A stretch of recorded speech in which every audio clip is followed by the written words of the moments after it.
ਅਨ ਜਲਦੀ ਹੈ ਖੇਡ ਨਿਆਰੀ, ਆਗੇ ਇੱਥੇ ਮਾਰ ਉਡਾਰੀ।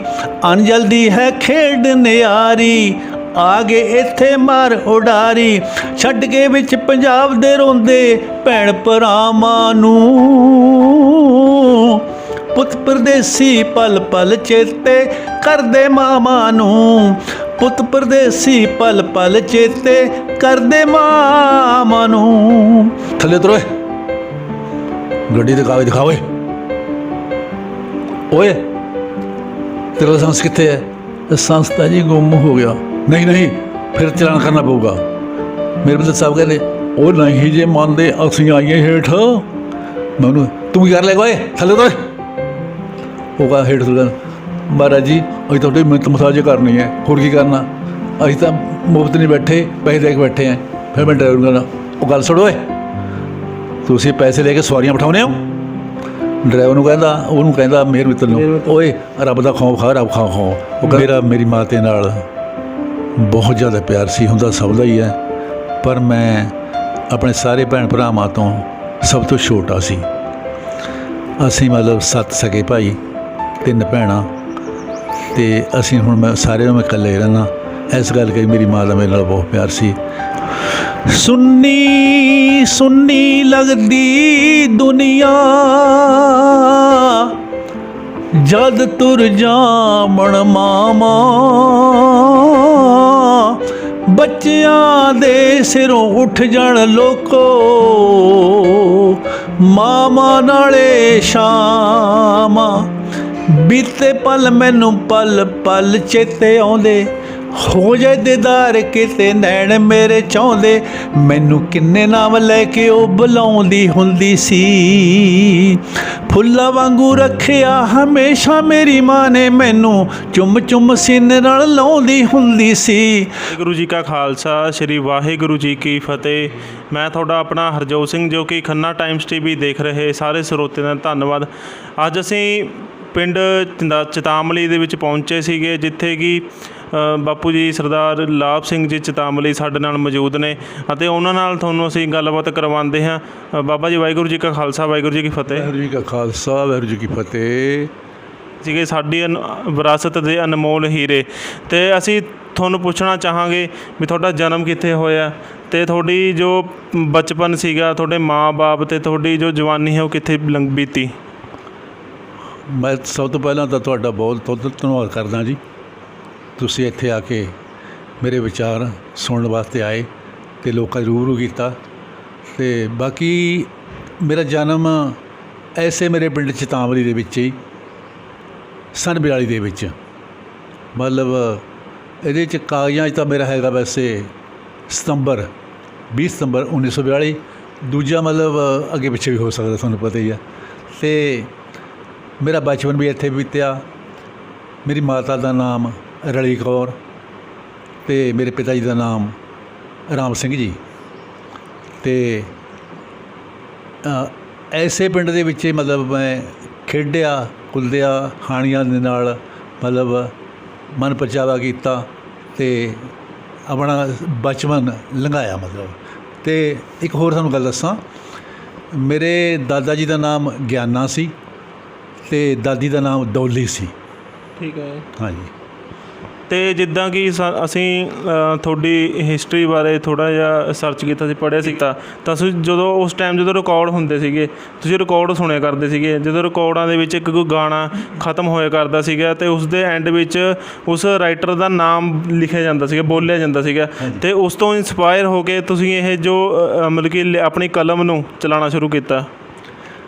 ਇਹ ਜਿਸ ਵੇਲੇ ਮੇਰੀ ਉਮਰ ਸਮਝ ਲਓ ਵੀ 14-15 ਸਾਲ ਦੀ ਸੀ, ਉਸ ਵੇਲੇ ਤਬੇ ਵੱਜਦੇ ਹੁੰਦੇ ਸੀ। ਜਿਹੜੇ ਗਾਇਕ ਸੀਗੇ ਹੈ ਬਹੁਤ ਚੋਟੀ ਦੇ ਸੀ, ਪਰ ਹੈ ਘੱਟ ਸੀਗੇ, ਜਿਵੇਂ ਲਾਲ ਚੰਦ ਜਮਲਾ ਜੀ, ਸੁਰਿੰਦਰ ਕੌਰ ਜੀ, ਪ੍ਰਕਾਸ਼ ਕੌਰ ਜੀ, ਨਰਿੰਦਰ ਬੀਬਾ ਜੀ, ਆਸਾ ਸਿੰਘ ਭਸਤਾਨਾ ਜੀ, ਅਤੇ ਜਿਵੇਂ ਹਰਚਰਨ ਗਰੇਵਾਲ ਜੀ, ਉਹਨਾਂ ਨਾਲ ਸੁਰਿੰਦਰ ਸੀਮਾ ਗਾਉਂਦੇ ਹੁੰਦੇ ਸੀ।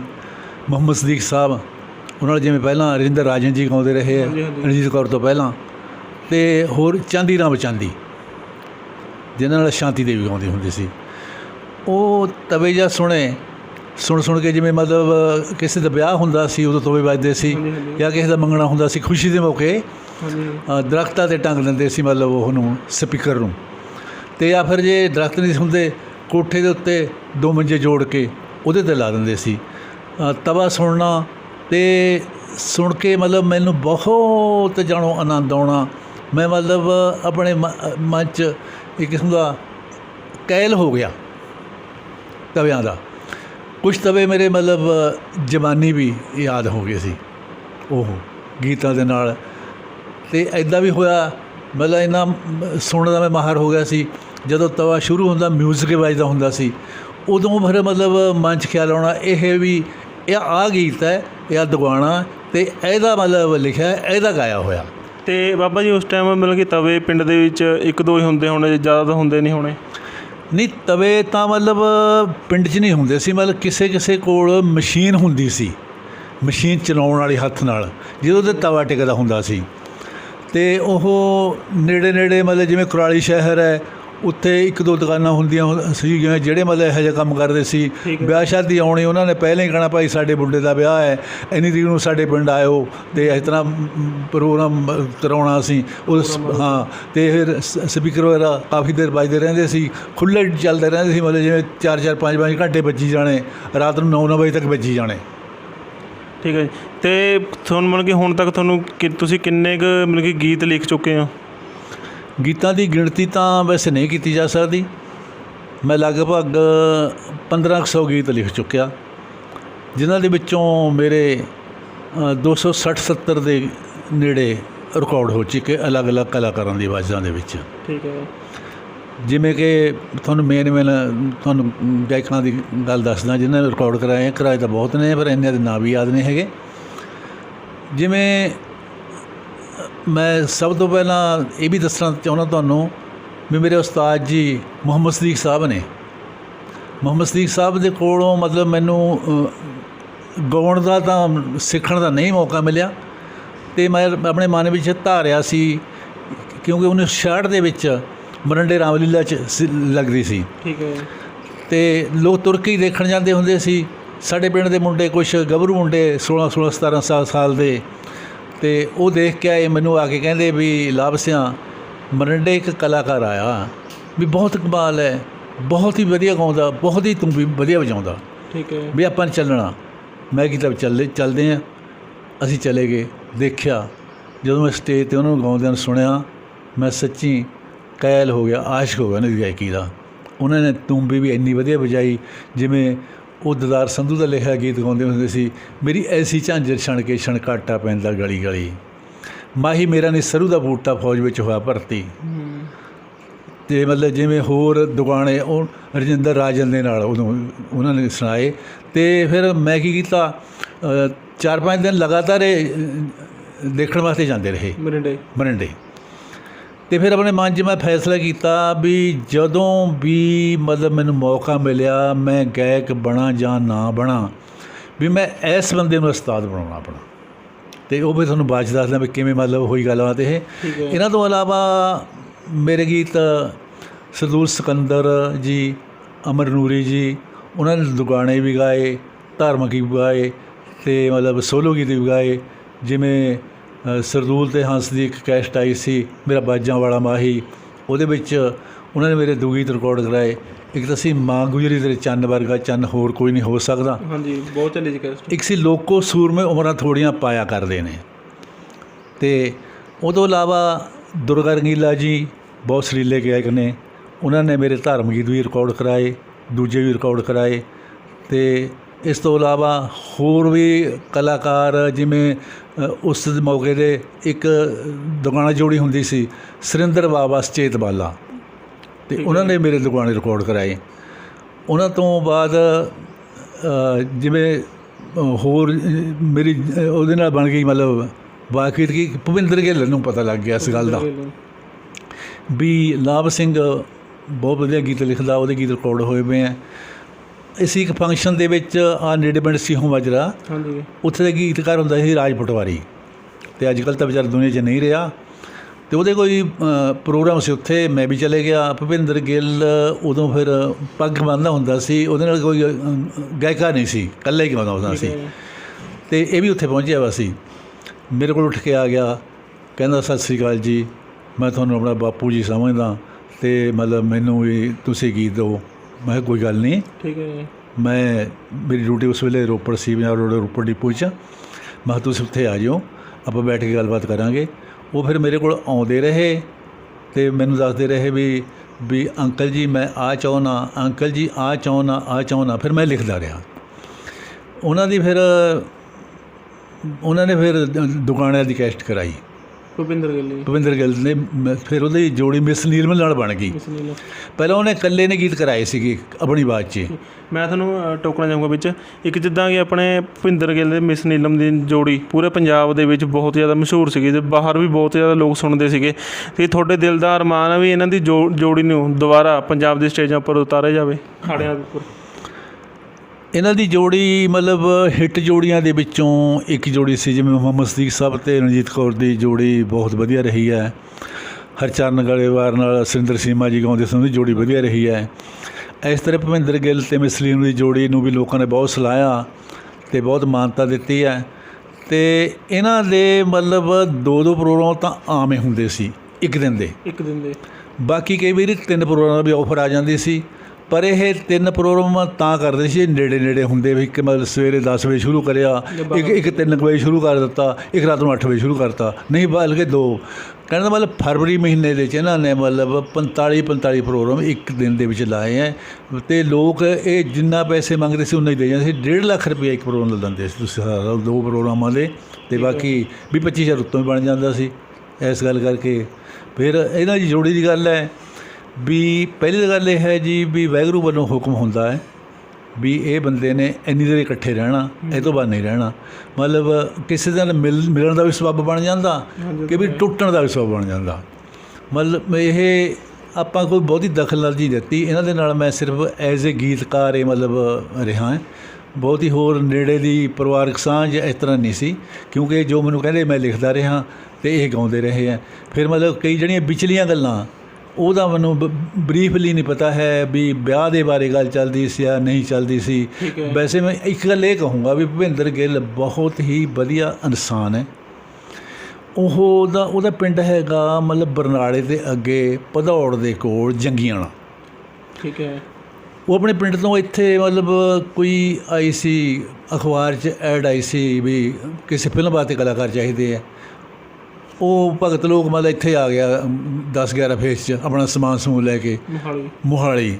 ਉਦੋਂ ਮਤਲਬ ਜਿਹੜੇ ਕੁਆਟਰ ਹੈ ਖਾਲੀ ਹੋ ਪਏ ਸੀਗੇ, ਉੱਥੇ ਰਹਿੰਦਾ ਰਿਹਾ। ਪਰ ਉਹਦਾ ਧੋਖਾ ਹੀ ਸੀ, ਤੁਹਾਨੂੰ ਪਤਾ ਐਡਾ ਉੱਡਾ ਤਾਂ ਆਉਂਦੇ ਰਿਹਾ ਅਖਬਾਰਾਂ ਦੇ ਵਿੱਚ। ਫਿਰ ਉਹ ਫੈਕਟਰੀ 'ਚ ਵਿਚਾਰਾ ਕੰਮ ਕਰਦਾ ਰਿਹਾ, ਟ੍ਰਿਬਿਊਨ ਚੌਕ ਦੇ ਕੋਲ। ਫਿਰ ਹੋਰ ਥਾਂ ਕਈ ਜਗ੍ਹਾ ਫੈਕਟਰੀਆਂ 'ਚ ਕੰਮ ਕਰਦੇ ਰਿਹਾ।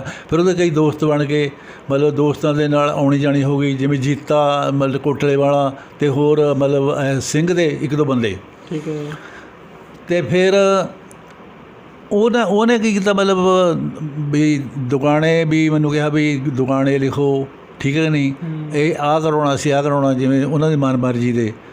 ਅਤੇ ਫਿਰ ਇਹ ਜਿਵੇਂ ਜੋੜੀ ਟੁੱਟ ਗਈ, ਫਰਜ਼ ਕਰੋ ਟੁੱਟੇ ਗਈ, ਕਹਿਣ ਦਾ ਮਤਲਬ ਇਸ ਗੱਲ ਦਾ ਜਣੋਂ ਮੈਨੂੰ ਵੀ ਉਹ ਹੋਇਆ ਵੀ ਦੇਖੋ ਕਿੰਨੀ ਵਧੀਆ ਜੋੜੀ ਸੀ, ਲੋਕ ਪਸੰਦ ਕਰਦੇ ਸੀ, ਲੋਕ ਬਹੁਤ ਜ਼ਿਆਦਾ ਪਿਆਰ ਕਰਦੇ ਸੀ, ਟੁੱਟਣੀ ਚਾਹੀਦੀ ਸੀ।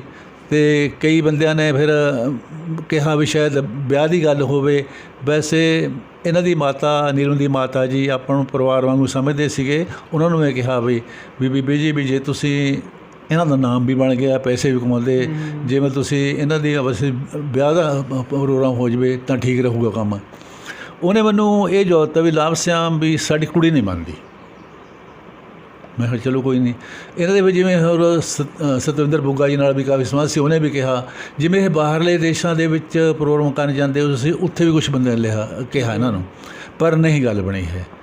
ਹੁਣ ਲੋਕ ਵੀ ਕਹਿੰਦੇ ਆ, ਅਖਬਾਰਾਂ 'ਚ ਵੀ ਗੱਲਾਂ ਚੱਲਦੀਆਂ, ਮਤਲਬ ਵੀ ਹੁਣ ਉਹ ਗੱਲ ਨਹੀਂ ਬਣਦੀ। ਉਹ ਗੱਲ ਤਾਂ ਵੈਸੇ ਨਹੀਂ ਉਹ ਬਣਦੀ ਹੈਗੀ, ਪਰ ਫਿਰ ਉਹ ਸਮਾਂ ਫਿਰ ਮੁੜ ਕੇ ਆ ਵੀ ਨਹੀਂ ਸਕਦਾ। ਤਾਂ ਇਹ ਸਮਾਂ ਲੰਘ ਚੁੱਕਿਆ ਜੀ। ਹਾਂਜੀ।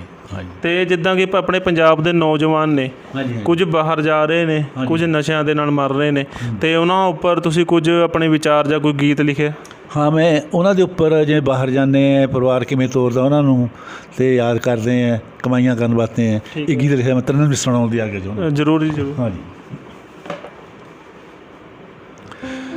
ਅਨ ਜਲਦੀ ਹੈ ਖੇਡ ਨਿਆਰੀ ਆਗੇ ਇੱਥੇ ਮਾਰ ਉਡਾਰੀ, ਅਨ ਜਲਦੀ ਹੈ ਖੇਡ ਨਿਆਰੀ ਆਗੇ ਇੱਥੇ ਮਾਰ ਉਡਾਰੀ, ਛੱਡ ਕੇ ਵਿੱਚ ਪੰਜਾਬ ਦੇ ਰੋਂਦੇ ਭੈਣ ਭਰਾਵਾਂ ਨੂੰ, ਪੁੱਤ ਪਰਦੇਸੀ ਪਲ ਪਲ ਚੇਤੇ ਕਰਦੇ ਮਾਵਾਂ ਨੂੰ, ਪੁੱਤ ਪਰਦੇਸੀ ਪਲ ਪਲ ਚੇਤੇ ਕਰਦੇ ਮਾਵਾਂ ਨੂੰ, ਪਾਰ ਸਮੁੰਦਰੋਂ ਕਰਨ ਕਮਾਈਆਂ ਚੰਦਰੇ ਡਾਲਰ ਪਾਉਣ ਜਦਾਈਆਂ, ਘਰ ਤੋਂ ਘਰੋਂ ਤੋਰਦਾ ਪਰਿਵਾਰ ਜਦੋਂ ਸੀ ਉਹ ਕੜੀਆਂ ਨਾ ਜਾਣ ਭੁਲਾਈਆਂ, ਘਰ ਤੋਂ ਜਦੋਂ ਪਰਿਵਾਰ ਤੋਰਦਾ ਉਹ ਖੜੀਆਂ ਨਾ ਜਾਣ ਭੁਲਾਈਆਂ, ਦਿਲਾਂ ਦੇ ਵਿੱਚ ਦਬਾ ਕੇ ਰੱਖਦੇ ਸਾਰਿਆਂ ਚਾਵਾਂ ਨੂੰ,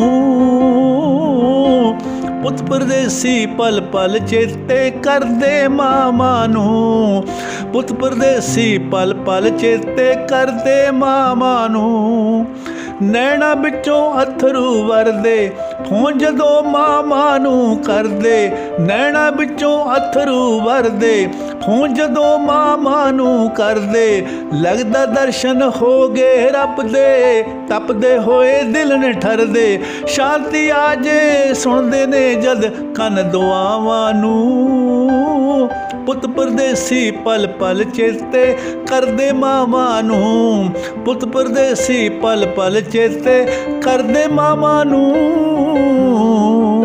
ਪੰਜਾਬ ਦੇ ਨੌਜਵਾਨ ਨੇ ਮਤਲਬ ਕਿ ਆਪਣੇ ਜਿਹੜੀ ਮਤਲਬ ਕਿ ਪੰਜਾਬ ਦੀ ਜਿਹੜੀ ਮਿੱਟੀ ਆ ਉਹਨੂੰ ਭੁੱਲ ਕੇ ਬਾਹਰ ਜਾ ਰਹੇ ਨੇ। ਇਹ ਬਹੁਤ ਵੱਡਾ ਆਪਾਂ ਨੂੰ ਘਾਟਾ ਵੀ, ਇਹ ਦੁੱਖ ਵੀ ਹੈ।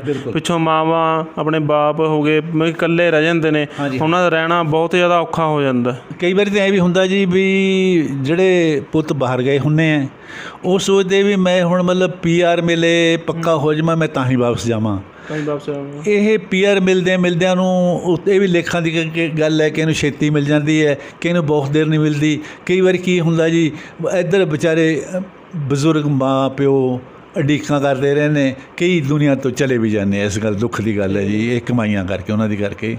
ਅਤੇ ਬਹੁਤ ਇਹ ਜਿਹੜੇ ਬਾਹਰ ਰਹਿਣਾ ਜਾਂ ਤੋਰਨਾ ਪੈਸੇ ਵਾਸਤੇ ਪੇਟ ਵਾਸਤੇ ਤੋਰਨਾ ਤਾਂ ਪੈਂਦਾ ਹੀ ਜੀ, ਪਰ ਮਤਲਬ ਮਾਂ ਬਾਪ ਨੂੰ ਆਪਣੇ ਪੁੱਤ ਵਿਛੋੜਨੇ ਬਹੁਤ ਔਖੇ ਹੁੰਦੇ ਆ ਜੀ। ਜਿੱਦਾਂ ਕਈ ਵਾਰ ਮਾਂ ਬਾਪ ਰੋਂਦੇ ਰੋਂਦੇ ਆਪਣੀ ਅੱਖਾਂ ਦੀ ਮਤਲਬ ਕਿ ਜੋਤ ਵੀ ਗਵਾ ਦਿੰਦੇ ਨੇ ਜਾਂ ਮਤਲਬ ਕਿ ਪੂਰੇ ਹੋ ਜਾਂਦੇ ਨੇ, ਮਤਲਬ ਕਿ ਫਿਰ ਉੱਥੋਂ ਉਹਨਾਂ ਨੂੰ ਇੱਥੋਂ ਆਉਣਾ 10-10 ਸਾਲ ਲੱਗ ਜਾਂਦੇ ਨੇ, 15-15 ਸਾਲ ਲੱਗ ਜਾਂਦੇ ਨੇ, ਫਿਰ ਵੀ ਆਪਣੇ ਮਾਂ ਬਾਪ ਨੂੰ ਦੇਖ ਨਹੀਂ ਸਕਦੇ ਜੀ। ਹਾਂ ਜੀ, ਤਮੰਨਾ ਤਾਂ ਇਹੀ ਹੁੰਦੀ ਹੈ ਵੀ ਮਤਲਬ ਅਸੀਂ ਆਪਣੇ ਮਾਂ ਬਾਪ ਨੂੰ ਦੇਖੀਏ। ਉਹਨਾਂ ਦੇ ਮਨ ਵਿੱਚ ਵੀ ਜਿਹੜੇ ਉੱਥੇ ਬਾਹਰ ਗਏ ਵੇ ਉਹਨਾਂ ਦੇ ਪੁੱਤਰ ਬਾਹਰ ਗਏ ਵੇ ਹੈ, ਉਹਨਾਂ ਦੇ ਮਨ 'ਚ ਵੀ ਰੀਝਾਂ ਹੁੰਦੀਆਂ ਵੀ ਅਸੀਂ ਜਾਈਏ ਆਪਣੇ ਮਾਂ ਬਾਪਾਂ ਦੇ ਕੋਲ ਜਾਈਏ, ਪੱਕੇ ਹੋਏ ਜਾਈਏ। ਅਤੇ ਇਹ ਵੀ ਉਹ ਸੋਚਦੇ ਹੈ ਵੀ ਅਸੀਂ ਜੇ ਪੱਕੇ ਹੋਏ ਉਹਨਾਂ ਨੂੰ ਵੀ ਇੱਥੇ ਨਾਲ ਲਈਏ, ਆਪਣੇ ਨਾਲ ਰੱਖੀਏ। ਚਾਹੁੰਦੇ ਉਹ ਵੀ ਨਹੀਂ ਅਸੀਂ ਦੂਰ ਰਹੀਏ, ਪਰ ਕੀ ਹੈ ਇਹ ਅਣਜਲ ਦੀ ਗੱਲ ਹੁੰਦੀ, ਸਾਰੀ ਖੇਡ ਅਣਜਲ ਦੀ। ਹਾਂਜੀ। ਅਤੇ ਤੁਸੀਂ ਜਿੱਦਾਂ ਕਿ ਇੱਕ ਰਾਈਟਰ ਹੋਣ ਦੇ ਨਾਲ ਗਾਣੇ ਵੀ ਬਹੁਤ ਜ਼ਿਆਦਾ ਲਿਖੇ ਨੇ ਅਤੇ ਫਿਲਮਾਂ ਦੇ ਵਿੱਚ ਅਦਾਕਾਰੀ ਦੇ ਰੋਲ ਵੀ ਬਹੁਤ ਜ਼ਿਆਦਾ ਬਖੂਬੀ ਨਿਭਾਏ ਨੇ, ਅਤੇ ਉਹਨਾਂ ਬਾਰੇ ਤੁਹਾਨੂੰ ਕਿਹੜਾ ਰੋਲ ਤੁਹਾਨੂੰ ਸਭ ਤੋਂ ਵਧੀਆ ਲੱਗਦਾ? ਮੈਂ ਹੁਣ ਤੱਕ ਜੀ ਪਰਮਾਤਮਾ ਦੀ ਕਿਰਪਾ ਨਾਲ 47 ਫਿਲਮਾਂ 'ਚ ਕੰਮ ਕਰ ਚੁੱਕਿਆ। ਠੀਕ ਹੈ। ਅਤੇ ਹੁੰਦਾ ਸਭ ਕੁਝ ਵਾਹਿਗੁਰੂ ਦੀ ਕਿਰਪਾ ਨਾਲ ਹੈ। ਹਾਂਜੀ। ਅਤੇ ਮੇਰਾ ਬੋਲਣ ਝਾਕਣ ਦਾ ਝਾਕਾ ਕਿਵੇਂ ਖੁੱਲ੍ਹਿਆ, ਸਕੂਲਾਂ ਜਿਵੇਂ ਕਵਿਤਾ ਸੁਣਾਉਂਦੇ ਹੁੰਦੇ ਸੀ ਸਕੂਲ ਦੇ ਵਿੱਚ। ਸ਼ਨੀਚਰਵਾਰ ਨੂੰ ਸਾਹਿਤ ਸਭਾ ਲੱਗਦੀ ਹੁੰਦੀ ਸੀ। ਬਾਲ ਸਭਾ ਲੱਗਦੀ ਹੁੰਦੀ ਸੀ।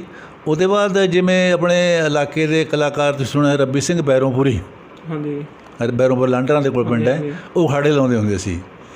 ਮਤਲਬ ਮੈਂ ਕੁਛ ਸਮਾਂ ਆਪਣੀ ਜੋਬ ਤੋਂ ਵਿਹਲਾ ਰਿਹਾ, ਜਿਵੇਂ ਰੋਡ ਵਿੱਚ ਨੌਕਰੀ ਕੀਤੀ ਸੀ ਮੈਂ, ਅਤੇ ਉੱਥੇ ਇੱਕ 68 'ਚ ਹੜਤਾਲ ਹੋ ਗਈ ਸੀ, ਜਿਹਦੀ ਨੌਕਰੀ ਉਸ ਵੇਲੇ 240 ਦਿਨ ਤੋਂ ਘੱਟ ਸੀ। ਉਹਨਾਂ ਨੂੰ ਮਤਲਬ ਉਹਨਾਂ ਨੇ ਟਰਮੀਨੇਟ ਕਰਤਾ, ਨੌਕਰੀ ਤੋਂ ਕੱਢ ਦਿੱਤਾ। ਫਿਰ ਬਾਅਦ ਵਿੱਚ ਕੋਰਟ ਦਾ ਫੈਸਲਾ ਆ ਗਿਆ, ਬੁਲਾ ਵੀ ਲਏ ਉਹਨਾਂ 'ਚ ਮੈਂ ਵੀ ਆ ਗਿਆ। ਉਸ ਸਮੇਂ 'ਚ ਮਤਲਬ ਮੈਂ 1 ਸਾਲ 10 ਮਹੀਨੇ ਰੱਬੀ ਸਿੰਘ ਬੈਰੋਂਪੁਰੀ ਨਾਲ ਸਟੇਜਾਂ 'ਤੇ ਕੰਮ ਕਰਦਾ ਰਿਹਾ ਲਗਾਤਾਰ। ਉਸ ਵੇਲੇ ਬੋਲਣ ਚੱਲਣ ਦਾ ਝਾਕਾ ਖੁੱਲ੍ਹਿਆ ਸੀ, ਅਤੇ ਝਾਕਾ ਖੁੱਲ੍ਹਣ ਕਰਕੇ ਫਿਰ ਜਿਵੇਂ ਫਿਲਮਾਂ ਦੀ ਗੱਲ ਹੈ, ਫਿਲਮਾਂ ਦੇ ਵਿੱਚ ਫਿਰ ਸਰਦੂਲ ਨਾਲ ਮੇਲ ਹੋ ਗਿਆ। ਉਹ ਵੀ ਕਹਿੰਦਾ ਆਪਾਂ ਕਿਸੇ ਫਿਲਮ 'ਚ ਕੰਮ ਕਰਨਾ, ਸਬਾਬੇ ਜੁੜ ਗਿਆ। ਮੁਹੰਮਦ ਸਦੀਕ ਸਾਹਿਬ ਜੀ ਮਤਲਬ ਮੈਂ ਉਹਨੂੰ ਗੁਰੂ ਬਣਾ ਲਿਆ ਸੀ, ਉਹ ਦੱਸਦਾ ਵੀ ਕਿਵੇਂ ਬਣਾਇਆ ਸੀ। ਠੀਕ ਹੈ। ਅਤੇ ਇਹਨਾਂ ਨੇ ਇੱਕ ਫਿਲਮ ਬਣਾਈ ਰਾਣੋ। ਇਹ ਫਿਲਮ ਦੇ ਮਤਲਬ ਹਿੱਸੇਦਾਰ ਸੀ ਮੁਹੰਮਦ ਸਦੀਕ ਸਾਹਿਬ, ਰਣਜੀਤ ਕੌਰ, ਬਾਊ ਸਿੰਘ ਮਾਨ। ਅਤੇ ਉਹਦੀ ਸ਼ੂਟਿੰਗ ਇੱਕ ਤਾਂ ਸਾਡੇ ਪਿੰਡੇ ਕਾਫੀ ਹੋਈ ਸੀ, ਇੱਕ ਕੁਰਾਲੀ ਹੋਈ ਸੀ। ਠੀਕ ਹੈ। ਸਰਦੂਲ ਨਾਲ ਮੇਰਾ ਮੇਲ ਜੋਲ ਹੋਇਆ ਸੀ ਉਦੋਂ, ਮਤਲਬ ਇਹ ਧਾਰਮਿਕ ਹੀ ਕਰਦੇ ਹੁੰਦੇ ਸੀ, ਉਹ ਵੀ ਦਾੜੀ ਪ੍ਰਕਾਸ਼ ਕਰੀ ਸੀ ਉਹਨਾਂ ਨੇ ਹੈ। ਅਤੇ ਫਿਰ ਕਹਿੰਦਾ ਵੀ ਆਪਾਂ ਨੇ ਇਹ ਕੰਮ ਕਰਨਾ ਇਹ ਫਿਲਮ 'ਚ। ਮੈਂ ਫਿਰ ਉਸਤਾਦ ਜੀ ਨੂੰ ਕਿਹਾ ਵੀ ਅਸੀਂ ਵੀ ਚਾਹੁੰਦੇ ਵੀ ਛੋਟਾ ਮੋਟਾ ਰੋਲ ਕਰ ਲਈ। ਕਹਿੰਦੇ ਕੋਈ ਨਹੀਂ ਦੇਖਾਂਗੇ। ਇੱਕ ਦਿਨ ਉਹਨਾਂ ਨੇ ਫਿਰ ਕਿਹਾ ਭੱਠਾ ਸਾਹਿਬ ਕੋਲ ਸ਼ੂਟਿੰਗ ਹੋ ਰਹੀ ਸੀ। ਅੱਛਾ, ਰੋਪੜ ਕੋਲੇ? ਹਾਂਜੀ, ਰੋਪੜ ਕੋਲੇ। ਸਾਡੇ ਪਿੰਡ ਵੀ ਹੋਈ, ਭੱਠਾ ਸਾਹਿਬ ਕੋਲ ਵੀ ਹੋਈ ਹੈ, ਜਿੱਥੇ ਹੁਣ ਥਰਮਲ ਕਲੋਨੀ ਬਣੀ ਵੀ ਹੈ। ਕੁਛ ਨਹੀਂ ਸੀ, ਖਾਲੀ ਸੀ ਜਗ੍ਹਾ, ਖੇਤ ਬਿਲਕੁਲ। ਹਾਂ, ਖੇਤ। ਅਤੇ ਇੱਥੇ ਸ਼ੂਟਿੰਗ ਹੋਈ। ਮੈਨੂੰ ਕਹਿੰਦੇ ਵੀ ਉਹਨੇ ਦੱਸ ਤਾ ਇੱਕ ਦਿਨ ਪਹਿਲਾਂ ਵੀ ਪੁਲਿਸ ਦਾ ਰੋਲ ਕਰਾਉਣਾ ਤੁਹਾਡੇ, ਵਰਦੀ ਦਾ ਇੰਤਜ਼ਾਮ ਕਰੋ। ਅਸੀਂ ਕਰ ਲਿਆ ਇੰਤਜ਼ਾਮ। ਠੀਕ ਹੈ। ਅਤੇ ਇੱਕ ਥਾਣੇਦਾਰ ਦਾ ਰੋਲ ਸੀ, ਅਤੇ ਮਤਲਬ ਮੈਂ ਵੀ ਸਿਪਾਹੀ ਸੀ। ਠੀਕ ਹੈ। ਸਰਦੂਲ ਸਿਕੰਦਰ ਵੀ ਸਿਪਾਹੀ, 3 ਬੰਦੇ ਦਾ ਰੋਲ ਸੀ। ਅਤੇ ਫਿਰ ਉਹ ਮੈਂ ਪਹਿਲਾਂ ਮਿਲਟਰੀ ਨੌਕਰੀ ਕੀਤੀ ਹੈ, ਫਿਰ PAB 'ਚ ਨੌਕਰੀ ਕੀਤੀ ਹੈ, ਰੋਡਵੇਜ਼ ਕੀਤੀ ਹੈ। ਮੈਨੂੰ ਪੱਗ ਪੁੱਗ ਬੰਨ੍ਹਣ ਦਾ ਮਤਲਬ ਪੁਲਿਸ ਦੀ ਪੱਗ ਕਿਵੇਂ ਬੰਨ੍ਹਣੀ ਹੈ ਮਤਲਬ ਢੰਗ ਸੀ।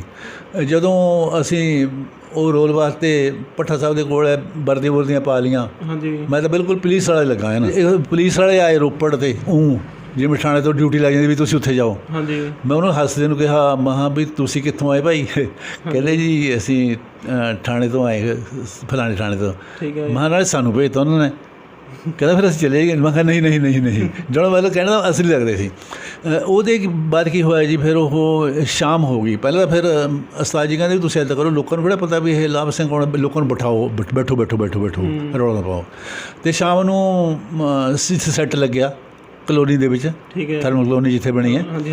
ਅਤੇ ਉੱਥੇ ਫਿਰ ਉਹਨਾਂ ਨੇ ਡਾਇਰੈਕਟਰ ਸੀ ਸਤੀਸ਼ ਭਾਖੜੀ ਇਹਦੇ। ਠੀਕ ਹੈ। ਉਹ ਫਿਰ ਥਾਣੇਦਾਰ ਨੂੰ ਮਤਲਬ ਰਿਹਰਸਲ ਕਰਾਉਣੀ ਸੀ।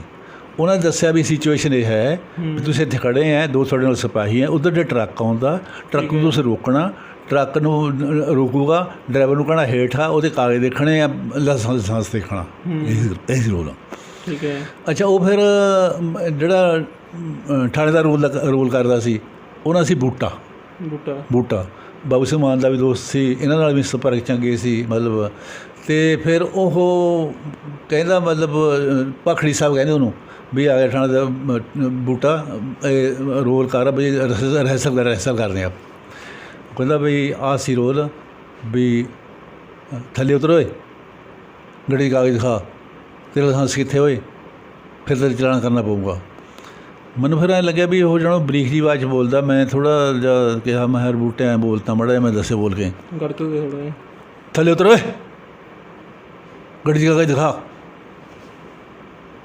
ਓਏ ਤੇਰਾ ਲਾਇਸੈਂਸ ਕਿੱਥੇ ਆ? ਉਹਦਾ ਜੀ ਐ ਨਹੀਂ ਗੁੰਮ ਹੋ ਗਿਆ, ਤੇਰਾ ਫਿਰ ਚਲਾਨ ਕਰਨਾ ਪਊਗਾ। ਚਲੋ ਜੀ, ਮੈਂ ਜੇ ਇੰਨੀ ਗੱਲ ਦੱਸੀ, ਵੈਸੇ ਮੈਨੂੰ ਚਾਹੀਦਾ ਹੈ ਨਹੀਂ ਸੀ, ਉਹ ਜਿਹੜਾ ਡਾਇਰੈਕਟਰ ਸੀਗੇ ਨਾ, ਪਰ ਜਦੋਂ ਮੈਂ ਤਾਂ ਕਹਿ ਹੋ ਗਿਆ। ਉਹ ਡਾਇਰੈਕਟਰ ਸਾਹਿਬ ਕਹਿੰਦੇ ਵੀ ਬੂਟਾ ਸਿੰਘ ਭਾਈ ਤੂੰ ਵਰਦੀ ਲਾ ਲੈ, ਮੈਂ ਲਾਭ ਸਿੰਘ ਤੋਂ ਰੋਲ ਕਰਾਉਣਾ ਇਹ ਥਾਣੇਦਾਰ ਦਾ। ਉਹ ਤਾਂ ਵਿਚਾਰਾ ਹੱਕਾ ਬੱਕਾ ਰਹਿ ਗਿਆ। ਅਤੇ ਫਿਰ ਉਹ ਕਹਿੰਦਾ ਜੀ ਮੈਂ ਵਰਦੀ ਨਹੀਂ ਲਾਉਣੀ ਹੈ। ਕਹਿੰਦੇ ਕਾਹਦੇ ਲਾਉਣੀ? ਕਹਿੰਦਾ ਮੈਂ ਤਾਂ ਵਰਦੀ ਲਾਊਂਗਾ ਜੀ ਉੱਥੇ ਜਿੱਥੇ ਰਣਜੀਤ ਕੌਰ ਦੀ ਕੋਠੀ ਹੈ, ਭੱਠਾ ਸਾਹਿਬ ਦੇ ਸਾਹਮਣੇ ਰਣਜੀਤ ਕੌਰ ਦੀ ਕੋਠੀ ਹੁੰਦੀ ਸੀ। ਇਹਨਾਂ ਦਾ ਪਿੰਡ ਪਹਿਲਾਂ ਸੁਖਰਾਮਪੁਰ ਟੱਪਰੀਆਂ ਨਾ। ਠੀਕ ਹੈ। ਅੱਛਾ। ਹਾਂਜੀ। ਅੱਛਾ, ਫਿਰ ਕਹਿੰਦੇ ਚੱਲ ਉੱਥੇ ਲਾਤੀ ਉਹਨੇ। ਉਹ ਕਹਿੰਦੇ ਤੂੰ ਸਿਪਾਹੀ? ਕਹਿੰਦਾ ਮੈਂ ਸਿਪਾਹੀ ਨਹੀਂ ਬਣਨਾ। ਉਹ ਕਹਿੰਦੇ ਕੋਈ ਗੱਲ ਨਹੀਂ, ਅਸੀਂ ਕਾਰ ਵਾਲੇ ਬੰਦੇ ਨੂੰ ਡਰਾਈਵਰ ਨੂੰ ਬਣਾ ਲਿਆ, ਇਹਦੇ ਕਰਾ ਲਏ ਹੈ। ਠੀਕ ਹੈ। ਸਿਪਾਹੀ ਦਾ ਰੋਲ ਬਣਾਉਣਾ ਖੜਨਾ ਹੀ ਹੈ। ਹਾਂਜੀ। ਚਲੋ ਜੀ, ਫਿਰ ਮੈਂ ਉਹ ਰੋਲ ਕੀਤਾ। ਉਹਦੇ ਡਾਇਲਾਗ ਥੋੜ੍ਹੇ ਤੁਹਾਨੂੰ ਫਿਰ ਸੁਣਾਉਣਾ। ਵਿੱਚ ਮੇਰੇ ਮਿੱਤਰ ਟਰੱਕ 'ਤੇ ਬੈਠਾ ਹੁੰਦਾ, ਡਰਾਈਵਰ ਦੇ ਨਾਲ। ਹਾਂ, ਮੈਂ ਫਿਰ ਪਹਿਲਾਂ ਕਹਿਣਾ, ਓਏ ਥੱਲੇ ਉਤਰ, ਓਏ ਗੱਡੀ ਦੇ ਕਾਗਜ਼ ਦਿਖਾ, ਓਏ ਤੇਰਾ ਲਾਇਸੈਂਸ ਕਿੱਥੇ ਹੈ? ਲਾਇਸੈਂਸ ਤਾਂ ਜੀ ਗੁੰਮ ਹੋ ਗਿਆ। ਨਹੀਂ ਨਹੀਂ, ਫਿਰ ਚਲਾਨ ਕਰਨਾ ਪਊਗਾ। ਮੇਰੇ ਮਿੱਤਰ ਸਾਹਿਬ ਕਹਿੰਦੇ, ਉਹ ਨਹੀਂ ਜੇ ਮੰਨਦੇ ਅਸੀਂ ਆਈਏ ਹੇਠ। ਮੈਂ ਉਹਨੂੰ ਤੂੰ ਕੀ ਕਰ ਲੈ, ਓਏ ਥੱਲੇ ਉਤਰ। ਉਹ ਕਹਾ ਹੇਠ ਤੋਂ, ਮਹਾਰਾਜ ਜੀ ਅਸੀਂ ਤੁਹਾਡੀ ਮਿਹਨਤ ਮਸਾਜ ਕਰਨੀ ਹੈ, ਹੋਰ ਕੀ ਕਰਨਾ, ਅਸੀਂ ਤਾਂ ਮੁਫਤ ਨਹੀਂ ਬੈਠੇ, ਪੈਸੇ ਦੇ ਕੇ ਬੈਠੇ ਹਾਂ। ਫਿਰ ਮੈਂ ਡਰਾਈਵਰ ਨੂੰ ਕਹਿੰਦਾ, ਉਹ ਗੱਲ ਸੁਣੋ ਓਏ, ਤੁਸੀਂ ਪੈਸੇ ਲੈ ਕੇ ਸਵਾਰੀਆਂ ਬਿਠਾਉਂਦੇ ਹੋ? ਡਰਾਈਵਰ ਨੂੰ ਕਹਿੰਦਾ, ਉਹਨੂੰ ਕਹਿੰਦਾ ਮੇਰ ਮਿੱਤਰ ਨੂੰ, ਓਏ ਰੱਬ ਦਾ ਖੌਫ ਖਾ, ਰੱਬ ਖੌਫ। ਉਹ ਕਹਿੰਦਾ ਬੱਲੇ ਤੇਰੇ, ਗੱਲ ਕਰਤੀ ਰੱਬ ਨੇੜੇ ਕਸੋਂ ਨੇੜੇ। ਮੈਂ ਕਿਹਾ ਸਾਹਿਬ ਜੀ ਇਹਨਾਂ ਦਾ ਚਲਾਨ ਕਰੋ, ਅੰਦਰ ਕਰੋ। ਮੈਂ ਫਿਰ ਮੈਨੂੰ ਕਹਿੰਦਾ ਮੇਰੇ ਮਿੱਤਰ ਸਾਹਿਬ ਜੀ ਟਾਈਮ ਕਿਹਾ? ਮੈਂ 9:15 ਅਸੀਂ ਤਾਂ ਡਿਊਟੀ ਜਾਣਾ ਜੀ। ਅੱਛਾ ਜੀ। ਮੈਂ ਉਹਨੂੰ ਡਰਾਈਵਰ ਫੜ ਕੇ ਮੋਢੇ 'ਤੇ ਚਲੋ ਅੰਦਰ, ਇਸ ਤਰ੍ਹਾਂ ਸੀ। ਹਾਂਜੀ ਦੇਖੋ ਜੀ ਐਕਟਿੰਗ ਦੇ ਇੱਕ ਹੈ ਕਿ ਦਿਲੋਂ ਅੰਦਰੋਂ ਹੁੰਦੀ ਹੈ ਐਕਟਿੰਗ ਵੀ, ਅੰਦਰੋਂ ਅੰਦਰੋਂ ਹੁੰਦੀ, ਬਿਲਕੁਲ ਅੰਦਰੋਂ ਹੁੰਦੀ ਹੈ। ਹਾਂਜੀ ਅੰਦਰੋਂ ਉਹਦੀ ਹੁੰਦੀ ਗੱਲ ਤਾਂ ਦੱਸੋ ਜੀ। ਫਿਰ ਮੈਂ ਕੀ ਕੀਤਾ ਜਦੋਂ ਐਮਰਜੈਂਸੀ 84 ਦੇ ਬਾਅਦ ਹਾਲਤ ਖ਼ਰਾਬ ਹੋ ਗਏ, ਪੰਜਾਬ ਦੇ ਕੰਮ ਸਾਰੇ ਖੜ੍ਹ ਗਏ ਲੋਕਾਂ ਦੇ। ਫਿਰ ਮੈਂ ਸੋਚਿਆ ਵੀ ਦੂਰਦਰਸ਼ਨ 'ਤੇ ਥੋੜ੍ਹਾ ਜਿਹਾ ਕੋਸ਼ਿਸ਼ ਕਰੀਏ। ਮੈਂ ਚਲੋ ਮਾੜਾ ਮੋਟਾ ਬੋਲਣਾ ਤਾਂ ਆਉਂਦਾ ਹੀ ਆ। ਹਾਂਜੀ ਹਾਂਜੀ। ਅਤੇ ਮੈਂ ਉੱਥੇ ਆਡੀਸ਼ਨ ਦੇਣ ਚਲੇ ਗਿਆ ਦੂਰਦਰਸ਼ਨ 'ਤੇ। ਠੀਕ ਹੈ। ਆਡੀਸ਼ਨ 'ਤੇ ਉਹਨਾਂ ਦੇ ਪਹਿਲਾਂ ਮਤਲਬ ਜੇ ਫਾਰਮ ਭਰੇ ਉਹਨਾਂ ਨੇ ਪਿੰਡ ਡਾਇਲੋਗ ਭੇਜਦੇ ਜਿਹੜੇ ਤੁਸੀਂ ਯਾਦ ਕਰਕੇ ਆਇਓ। ਉਹ ਮੈਂ ਰੱਟ ਲਏ। ਫਿਰ ਆਡੀਸ਼ਨ 'ਤੇ ਮਤਲਬ ਕੈਮਰੇ ਮੂਹਰੇ ਜਾ ਖੜ੍ਹੇ, ਉਹ ਸੁਣਾਤਾ ਉਹਨਾਂ ਨੂੰ। ਉਹ ਕਹਿੰਦੇ ਤੁਸੀਂ ਆਪਣੇ ਕੋਲੋਂ ਸੁਣਾਓ ਕੁਛ। ਤੁਸੀਂ ਸਾਡਾ ਲਿਖਿਆ ਸੁਣਾਇਆ। ਮੈਂ ਠੀਕ ਹੈ ਜੀ, ਕੁਛ ਆਪਣੇ ਕੋਲੋਂ। ਫਿਰ ਮੇਰੇ ਮਨ 'ਚ ਆਈਡੀਆ ਆਇਆ ਵੀ ਮੇਰੀ ਕੁੜੀ ਵਿਆਹੀ ਹੋਈ ਹੈ, ਮੇਰਾ ਜਿਹੜਾ ਜਵਾਈ ਹੈ ਉਹ ਦਾਰੂ ਪੀਂਦਾ ਬਹੁਤ। ਕੁੜੀ ਘਰ ਤੋਂ ਜਾਣ ਲੱਗੀ, ਰੋਣ ਲੱਗੀ, ਮੈਨੂੰ ਹੌਸਲਾ ਦਿੰਦਾ, ਧੀਏ ਚੁੱਪ ਕਰ, ਕੋਈ ਗੱਲ ਨਹੀਂ, ਇਹ ਲੇਖਾਂ ਦੀ ਗੱਲ ਹੈ, ਸਦਾ ਇਹੋ ਜਿਹੇ ਦਿਨ ਰਹਿਣੇ, ਤੂੰ ਵੀ ਜਰਾ ਨਰਮ ਰਹੀ, ਅਸੀਂ ਮੈਨੂੰ ਸਮਝਾਵਾਂਗੇ, ਹੋ ਸਕਦਾ ਉਹ ਬਿਲਕੁਲ ਦਾਰੂ ਛੱਡੇ ਦੇਵੇ, ਤੂੰ ਪਰਮਾਤਮਾ 'ਤੇ ਡੋਰੀਆਂ ਰੱਖਣੀਆਂ, ਘਬਰਾ ਨਾ। ਅੱਛਾ ਜੀ। ਮੈਂ ਸੁਣਾਇਆ ਉਹਨਾਂ ਨੂੰ ਬੋਲ ਕੇ।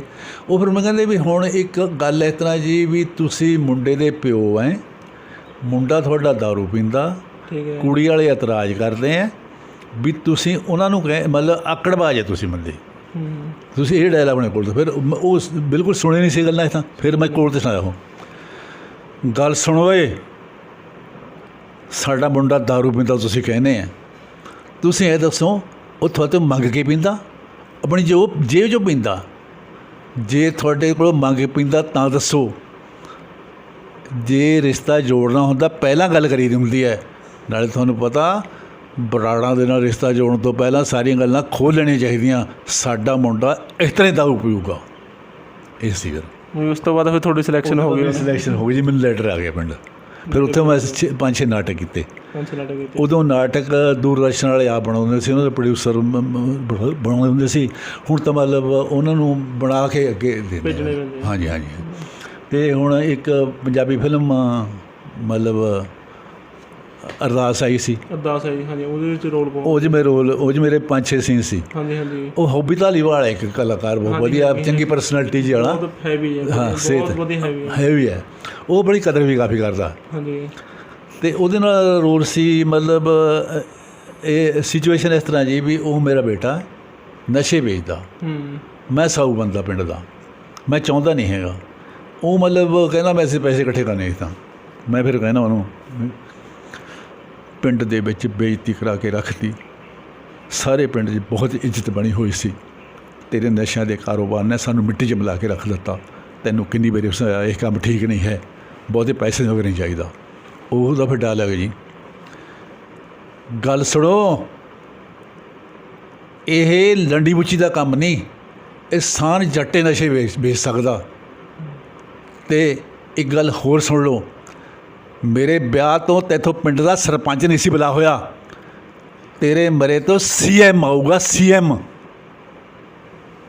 ਅਸੀਂ ਇਹ ਡਾਇਲੋਗ ਸੀਗਾ ਬਹੁਤ, ਮਤਲਬ ਕਿ ਫਿਲਮ ਵੀ ਤੁਹਾਨੂੰ ਪਤਾ ਹੀ, ਅਰਦਾਸ ਫਿਲਮ ਕਈਆਂ ਨੂੰ ਸਿੱਖਿਆ ਵੀ ਦੇ ਕੇ ਗਈ ਹੈ, ਹੁਣ ਕਿ ਬਹੁਤ ਜ਼ਿਆਦਾ ਮਸ਼ਹੂਰ ਹੋਈ ਸੀ ਫਿਲਮ। ਹਾਂਜੀ, ਬਹੁਤ ਵਧੀਆ ਸੀ। ਅਤੇ ਘੁੱਗੀ ਜੀ ਦਾ ਆਪਾਂ ਰੋਲ ਦੇਖ ਲਈਏ, ਬਾਕੀ ਹੋਰ ਅਦਾਕਾਰ ਨੇ ਉਹਨਾਂ ਦਾ ਰੋਲ, ਕਿਉਂਕਿ ਫਿਲਮ ਦੇ ਵਿੱਚ ਜਿੰਨੇ ਵੀ ਅਦਾਕਾਰ ਸੀਗੇ ਸਾਰਿਆਂ ਦਾ ਰੋਲ ਇੱਕ ਤੋਂ ਇੱਕ ਵਧੀਆ ਸੀ। ਵਧੀਆ ਸੀ। ਉਹ ਮਤਲਬ ਕਾਫੀ ਚੱਲੀ ਹੈ ਫਿਲਮ, ਲੋਕਾਂ ਨੇ ਪਸੰਦ ਵੀ ਕੀਤੀ ਹੈ। ਉਹਦੀ ਮਤਲਬ ਜਿਹੜੀ ਕਹਾਣੀ ਹੈ ਉਹ ਵੀ ਸਾਫ ਸੁਥਰੀ ਹੈ, ਸਿੱਖਿਆ ਦੇਣ ਵਾਲੀ ਹੈ। ਹਾਂਜੀ। ਅਤੇ ਜਿੱਦਾਂ ਕਿ ਅੱਜ ਕੱਲ੍ਹ ਦੇ ਜੋ ਸਿੰਗਰ ਨੇ ਅਤੇ ਹਥਿਆਰਾਂ ਵੱਲ ਬਹੁਤ ਜਾ ਰਹੇ ਨੇ, ਅਤੇ ਉਹਨਾਂ ਨੂੰ ਕੋਈ ਮੈਸੇਜ?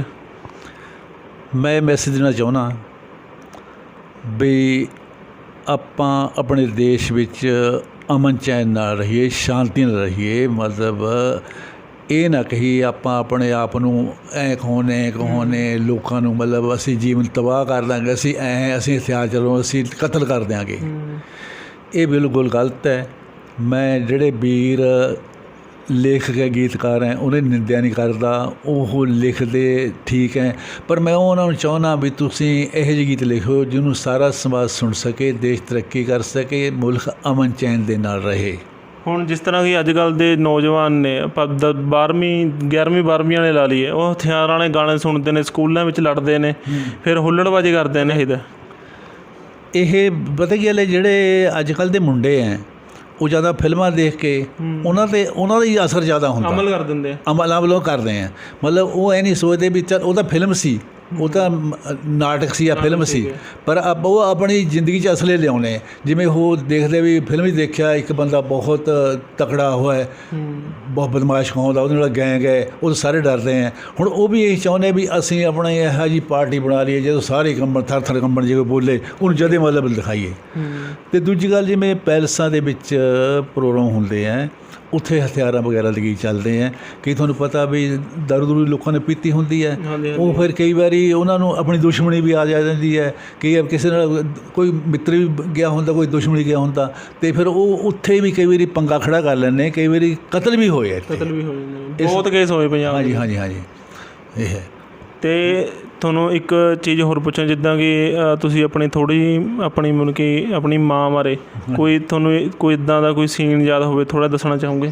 ਹਾਂਜੀ ਹਾਂਜੀ, ਮੇਰੀ ਮਾਂ ਦੇ ਨਾਲ ਬਹੁਤ ਜ਼ਿਆਦਾ ਪਿਆਰ ਸੀ, ਹੁੰਦਾ ਸਭ ਦਾ ਹੀ ਹੈ, ਪਰ ਮੈਂ ਆਪਣੇ ਸਾਰੇ ਭੈਣ ਭਰਾਵਾਂ ਤੋਂ ਸਭ ਤੋਂ ਛੋਟਾ ਸੀ। ਅਸੀਂ ਮਤਲਬ 7 ਸਕੇ ਭਾਈ, 3 ਭੈਣਾਂ, ਅਤੇ ਅਸੀਂ ਹੁਣ ਮੈਂ ਸਾਰਿਆਂ ਨੂੰ ਇਕੱਲੇ ਰਹਿੰਦਾ। ਇਸ ਗੱਲ ਕਰੀ ਮੇਰੀ ਮਾਂ ਦਾ ਮੇਰੇ ਨਾਲ ਬਹੁਤ ਪਿਆਰ ਸੀ। ਮਤਲਬ ਮੈਂ ਹੁਣ ਤੁਹਾਨੂੰ ਇੱਕ ਪੁਸਤਕ ਵੀ ਦੱਸੂਗਾ, ਮੇਰੀਆਂ ਕੁਛ ਪੁਸਤਕਾਂ ਆਈਆਂ। ਠੀਕ ਹੈ। ਮੇਰੀ ਪੁਸਤਕ ਹੈ ਮੇਰੀ ਮਾਂ, ਉਹਦਾ ਨਾਂ ਹੈ। ਮੇਰੀ ਮਾਂ ਦੀ ਫੋਟੋ ਲੱਗੀ ਉਹਦੇ 'ਤੇ, ਫੋਟੋ ਦੇ? ਹਾਂਜੀ, ਫੋਟੋ ਮੇਰੀ ਮਾਂ ਦੀ ਉਹ ਲੱਗੀ ਫੋਟੋ। ਠੀਕ ਹੈ। ਉਹਦਾ ਫਿਰ ਮੈਂ ਇੱਕ ਤੁਹਾਨੂੰ ਮਤਲਬ ਸਥਾਈ ਸੁਣਾਉਣਾ। ਜ਼ਰੂਰ ਜ਼ਰੂਰ।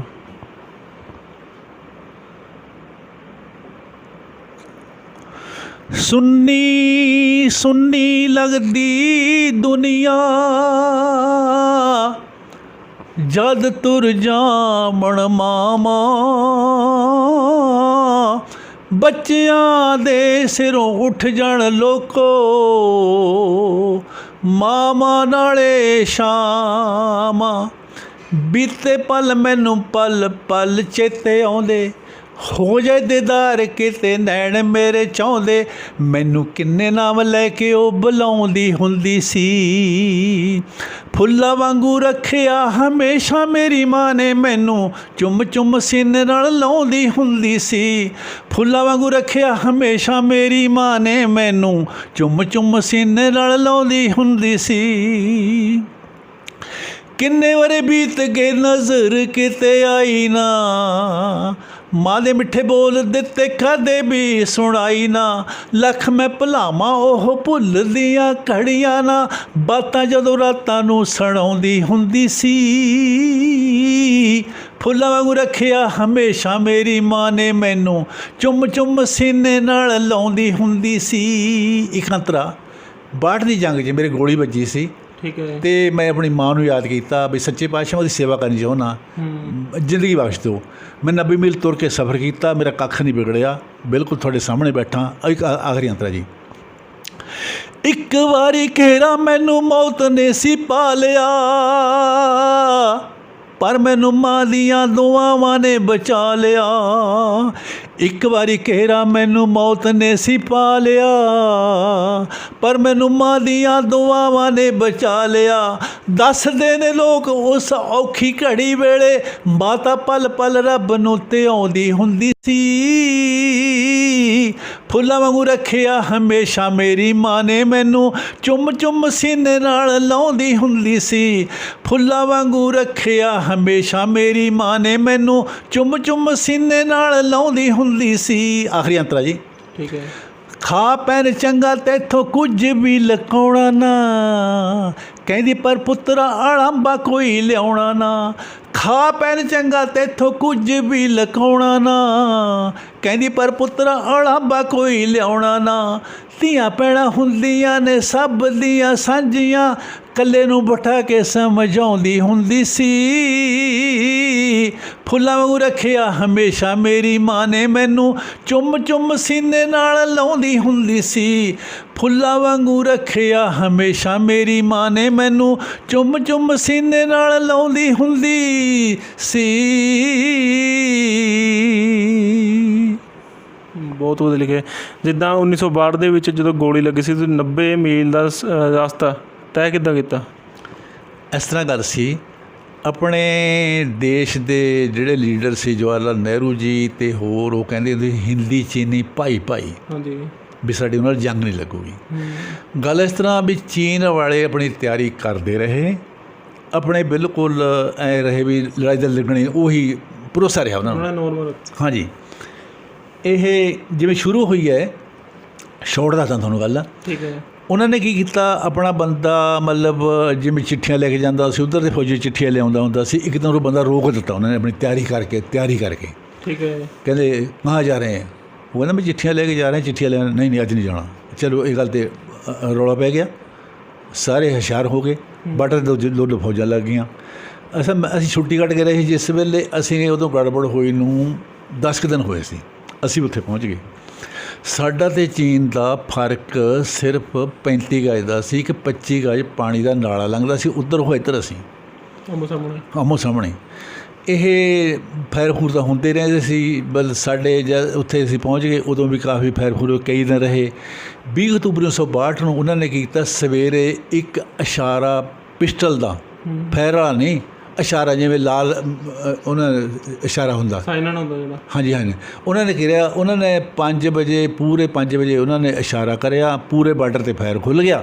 ਜਿਹੜੇ ਬੰਦਿਆਂ ਦੀ ਉਸ ਵੇਲੇ ਸਰਵਿਸ 12 13 ਸਾਲ ਦੀ ਸੀ, ਉਹ ਕਹਿੰਦੇ ਅੱਜ ਆਪਣੀ ਖੈਰ ਨਹੀਂ ਹੈ, ਜਿਨ੍ਹਾਂ ਨੇ ਪਹਿਲਾਂ ਜੰਗਾਂ ਦੇਖੇ ਗਏ, ਬੜੀ ਜੰਗ ਲੱਗੂਗੀ ਲੜਾਈ। ਅੱਛਾ, ਅਸੀਂ ਫਿਰ ਕੀ ਕੀਤਾ, ਮਤਲਬ ਜਿਹੜਾ ਲੰਗਰ ਹੈ ਹਮੇਸ਼ਾ ਪਿੱਛੇ ਹੁੰਦਾ, ਦੁਸ਼ਮਣ ਨੂੰ ਧੂੰਆਂ ਨਾ ਦੇਖੇ, ਅੱਗ ਨਾ ਦੇਖੇ। ਅਸੀਂ ਵਾਰੀ ਜਾ ਕੇ ਸਾਰੇ ਚਾਹ ਦਾ ਕੱਪ ਵੀ ਆਏ ਜਾ ਕੇ, ਹੋਰ ਕੀ ਕਰਨਾ ਸੀ। 8 ਵਜੇ ਮੈਂ ਵੀ ਚਾਹ ਪੀ ਕੇ ਦਾ ਪਰੌਂਠਾ ਖਾ ਗਿਆ। ਸਾਡੇ ਮੋਰਚੇ ਨੇੜੇ ਹੁੰਦੇ ਸੀ, ਮਤਲਬ ਇੱਕ ਇੱਥੇ ਹੋਵੇ, ਇੱਕ ਉੱਥੇ ਹੋਵੇ, 10 ਗਜ ਦੇ ਫਰਕ ਨਾਲ। ਇੱਕ ਮੋਰਚੇ ਤੋਂ ਦੂਏ ਮੋਰਚੇ ਜਾਣ ਵਾਸਤੇ ਰਸਤਾ ਨਹੀਂ ਸੀ, ਇੰਨਾ ਪੱਟੀ ਹੁੰਦੀ, ਉਹਨੂੰ ਕਰਾਲ ਕਹਿੰਦੇ ਆ। ਬੰਦੇ ਦਾ ਸਿਰੇ ਬਾਹਰ ਦੇਖੂਗਾ ਜਾਂ ਜਾਊਗਾ, ਉਹ ਵੀ ਨੀਵਾਂ ਹੋ ਕੇ ਲੁਕ ਜਾਂਦਾ। ਹਾਂਜੀ, ਉਹ ਫਿਰ ਆਪਣੇ ਜਿਵੇਂ ਦੋਸਤ ਮਿੱਤਰ ਦੇ ਨਾਲ ਦੇ ਦੂਈ ਪਲਟੂਨ ਨਾਲ ਸੀ। ਜਦ ਮੈਂ ਚਾਹ ਪਾਣੀ ਪੀ ਕੇ ਆਇਆ, ਉਹਨਾਂ ਨੂੰ ਪੁੱਛਿਆ, ਮੈਨੂੰ ਪੁੱਛਦੇ ਲਾਭ ਸਿੰਘ ਕੀ ਹਾਲ ਹੈ? ਮੈਂ ਜਾਂ ਤਾਂ ਬਾਬਾ ਨਾਨਕ ਰੱਖਾ। ਮੈਂ ਕਿਹਾ ਜਿੰਨੀ ਦੇਰ ਤੁਸੀਂ ਮਤਲਬ ਮੇਰੀ ਮਾਂ ਦਾ ਗੀਤ ਸੁਣਨ ਦੀ ਗੱਲ ਕਰੀਏ, ਇਹ ਤਾਂ ਥੋੜ੍ਹੀ ਜਿਹੀ ਦੇਰ ਜ਼ਿਆਦਾ ਹੋਈ, ਮੇਰੀ ਗੋਲੀ ਵੱਜੀ ਇਸ ਜਗ੍ਹਾ 'ਤੇ, ਇੱਥੇ। ਠੀਕ ਹੈ। ਇਹ ਆਪਣਾ ਸਾਡਾ ਫਰੰਟ ਇੱਧਰ ਨੂੰ ਸੀ, 8 ਫੁੱਟ ਇੱਧਰ ਨੂੰ ਅਤੇ 5-6 ਫੁੱਟ ਇੱਧਰ ਨੂੰ, 8 ਬੰਦੇ ਪਿੱਛੇ, ਕਿ ਇੰਨਾ ਕੁ 500 ਦਾ ਬਿਸਤਰਾ ਵਿਛਾਇਆ, ਬੈੱਡ ਜਿਹਾ ਲਗਾਇਆ ਸੀ। 2 ਬੰਦੇ ਉਹ ਸਰਾਖ ਹੁੰਦੇ, ਉਹਨੂੰ ਲੂ ਬੋਲ ਕਹਿੰਦੇ, ਗਨ ਲੈ ਕੇ ਉੱਥੇ ਖੜ੍ਹੇ ਹੈ। ਠੀਕ ਹੈ। ਉਹ ਲੂ ਬੋਲ ਦੇ ਵਿੱਚ ਦੀ ਆ ਕੇ ਲੱਗੀ ਗੋਲੀ, ਮੇਰੇ ਦੰਦ ਟੁੱਟ ਗਏ। ਅਤੇ ਫਿਰ ਮੈਂ ਕਿਹਾ ਮੇਰੇ ਦੰਦ ਟੁੱਟ ਗਏ। ਉਹ ਕਹਿੰਦੇ ਵੀ ਇੱਕ ਹੋਰ ਸਾਡੇ ਨਾਲ ਨਾਇਬ ਸੂਬੇਦਾਰ ਸੀ, ਉਹ ਕਹਿੰਦਾ ਵਿੱਚ ਰਹਿ ਗਈ ਗੋਲੀ, ਪਾਰ ਨਹੀਂ ਸੀ ਹੋਈ, ਇੱਥੇ ਰਹਿ ਗਈ ਸੀ ਇੱਥੇ। ਬਸ ਫਿਰ ਕੀ ਕੀਤਾ, ਉਹਨਾਂ ਨੇ ਮੈਨੂੰ ਜਿੱਥੇ ਮੁੱਢਲੀ ਸਹਾਇਤਾ ਮਿਲਦੀ ਉੱਥੇ ਪਹੁੰਚਾ ਦਿੱਤਾ। ਉਹਨੇ ਟਾਂਕੇ ਲਾਏ, ਟਾਂਕੇ ਉਹ ਲਾ ਕੇ ਫੰਭਾ ਲਾਇਆ ਗਏ, ਰੂੰ ਦਾ ਭਰ ਜਾ ਕਰੇ 6-7 ਫੰਭਿਆਂ ਤੋਂ ਬਾਅਦ ਉਹਨੇ ਸੋਚਿਆ ਵੀ ਹੁਣ ਤਾਂ ਖੂਨ ਬੰਦ ਨਹੀਂ ਹੋਣਾ, ਅੰਦਰੇ ਜਾਊਗਾ, ਖੂਨ ਅੰਦਰ ਜਾਣ ਲੱਗ ਗਿਆ। ਮੈਨੂੰ ਕਹਿੰਦਾ ਵੀ ਹੁਣ ਤੇ ਜਾਨ ਬਚਦੀ ਚੱਲ ਜਾ, ਹਾਲੇ ਸਾਨੂੰ ਤਾਂ ਹੁਕਮ ਨਹੀਂ ਹੈ। ਪਿਛਲੇ ਰਸਤੇ ਸੀ, ਇੱਕੋ ਹੀ ਰਸਤਾ ਸੀ ਜਾਣ ਵਾਲਾ ਵਿੱਚ ਪਿੱਛੋਂ ਆਉਣ ਵਾਸਤੇ, ਨਾਲੇ ਦੇ ਕੰਢੇ। ਠੀਕ ਹੈ।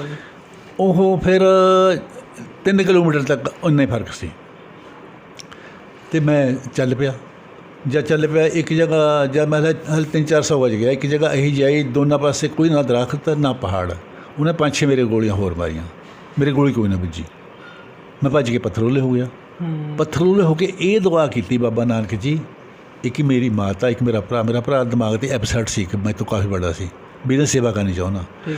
ਮੈਂ ਤੁਸੀਂ ਮੈਨੂੰ ਗਏ ਹੈਰਾਨ, ਮੈਂ 3 ਦਿਨ 20 ਅਕਤੂਬਰ 1962, 20, 21, 22, 23 4 ਦਿਨ ਸਫ਼ਰ ਗਿਆ। 4 ਦਿਨ 'ਚ ਮੈਂ 90 ਮੀਲ ਪਿੱਛੇ ਆ ਚੁੱਕਿਆ। ਇੱਕ ਜਗ੍ਹਾ ਤੁਸੀਂ ਟਵਾਂਗ ਹੈ, ਉਹਦਾ ਨਾਂ ਸੁਣਿਆ ਹੋਣਾ, ਟਵਾਂਗ ਤੋਂ ਬਾਰਡਰ ਵੀ ਨੇੜੇ, ਉੱਥੇ ਸੂਬੇ ਜੋਗਿੰਦਰ ਸਿੰਘ ਲੜਿਆ ਸੀ ਸਾਹਮਣੇ, ਟਵਾਂਗ ਦੇ ਸਾਹਮਣੇ। ਬਾਰਡਰ ਤੋਂ ਮਤਲਬ 25 ਕਿਲੋਮੀਟਰ ਸੀ, 25 ਕਿਲੋਮੀਟਰ ਹੋਣਾ। ਉਹਨਾਂ ਨੇ ਕੀ ਕੀਤਾ, ਫੌਜੀਆਂ ਨੇ ਗੱਡੀਆਂ ਲਾਈਆਂ ਸੀ, ਫੌਜੀ ਗੱਡੀਆਂ। ਜਿਹੜਾ ਬੰਦਾ ਜ਼ਖਮੀ ਸੀ ਉਹਨੂੰ ਬਿਠਾਲਦੇ ਸੀ, ਜਿਹੜਾ ਨਹੀਂ ਸੀ ਉਹਨੂੰ ਬਿਠਾਲਦੇ। ਜਿਹੜਾ ਮੇਰੇ ਨਾਲ ਬੰਦਾ ਸੀ ਵਿਚਾਰਾ 2-3 ਦਿਨ ਮੇਰੇ ਨਾਲ ਰਿਹਾ ਹੈਲਪ ਵਾਸਤੇ, ਉਹਨੂੰ ਨਹੀਂ ਬਿਠਾਇਆ। ਅਤੇ ਫਿਰ ਜਿਸ ਵੇਲੇ ਹੈਲੀਕਾਪਟਰ ਗਰਾਊਂਡ ਦੇ ਵਿੱਚ ਪਹੁੰਚੇ, ਉਹ ਅਸੀਂ ਮਤਲਬ ਕੁਛ ਮਹੀਨੇ ਪਹਿਲਾਂ ਆਪ ਸਾਡੇ ਬ੍ਰਿਗੇਡ ਨੇ ਹੱਥੀਂ ਤਿਆਰ ਕਰਿਆ ਸੀ। ਮਤਲਬ ਉਹ ਉੱਥੇ ਇੱਕ ਹੈਲੀਕਾਪਟਰ ਖੜ੍ਹਾ, ਜਿਸ ਵੇਲੇ ਅਸੀਂ ਗਰਾਊਂਡ 'ਚ ਪਹੁੰਚੇ ਉਹ ਉੱਡ ਗਿਆ।